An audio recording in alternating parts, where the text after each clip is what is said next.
These people are dedicated to learning one of the most familiar demonstrations of psychokinetic power, spoonbending. Don't say, can't do it. The person leading them is Jack Houck, a researcher of paranormal phenomena who claims to have taught 1,500 people to bend spoons and forks with their minds alone. I am convinced that we're observing some major effects that cannot be explained by normal physics. And Houck says that tonight, these people will bend metal using psychokinesis. Psychokinesis is the broad area of mind over matter. In this case, the power of the mind allegedly heats up the grains inside a spoon or fork, softening the metal. According to Houck, you must first make a mental connection with what you are trying to affect. Second, command the object to do what you want it to do. And third, just free your mind and let it happen. Jack Houck is so confident in psychokinesis that he let me attend one of his so-called PK parties and bring along our camera crew. Does everybody want to bend tonight? Yeah! All right.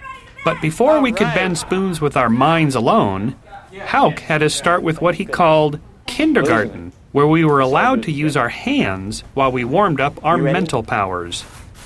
Everybody get a point of concentration in their head.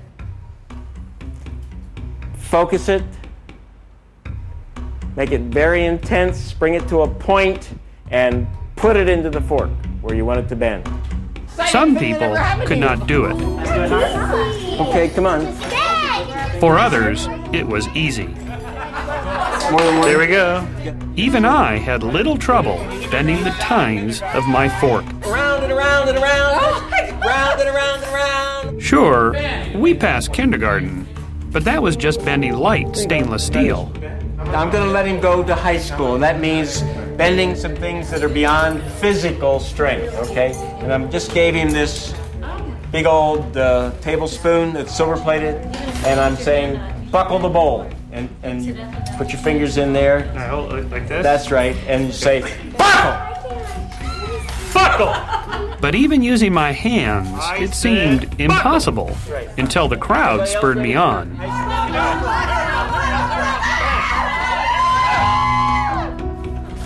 Somehow, I had seemingly surpassed my own physical strength.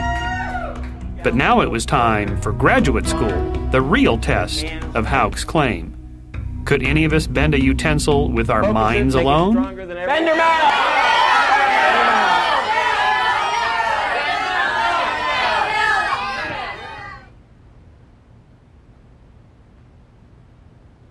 It seemed that no one was successful, but then... Whoa! Sad that wasn't like that before? Was this real? Out of all the utensils, it was just a single minor bend, and neither our cameras nor anyone in the room actually saw it happen. Still, many were convinced that their minds contributed to what they did with their hands.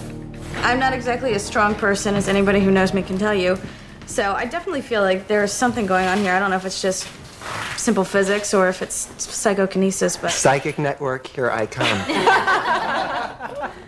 There's no way I could have bent this just by physical force. I mean, I'm not like Popeye or anything, so it doesn't work that way for me. It just felt like it was like, you know, putty. It didn't feel like metal. And these started to feel like metal after I got to this point. It was really bizarre. It felt kind of soft and kind of hard, but it was bendable. It was strange. I really didn't think I would do that. And at first, I only got it to do this, and I couldn't get it to do anything else. And they do bend pretty easily, but I can't bend it back as easily as I got it in that position. So I don't know what that is, if it's PK or not PK.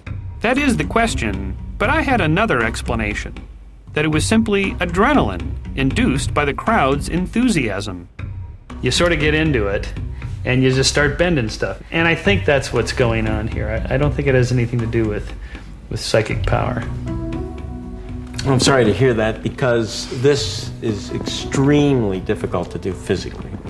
Even if you say, it's the adrenaline rush you had while you were shouting or something. It's just so far beyond normal physical strength.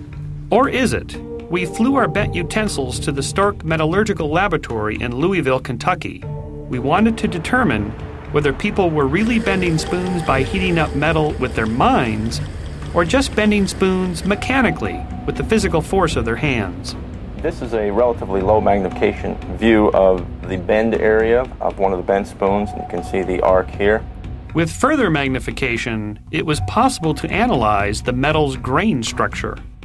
This is a classic pattern produced by the grains when a metal has been mechanically bent. On the other hand, this is the grain pattern of a spoon that was bent with heat. The differences in the two patterns shows our spoon was bent with a mechanical force.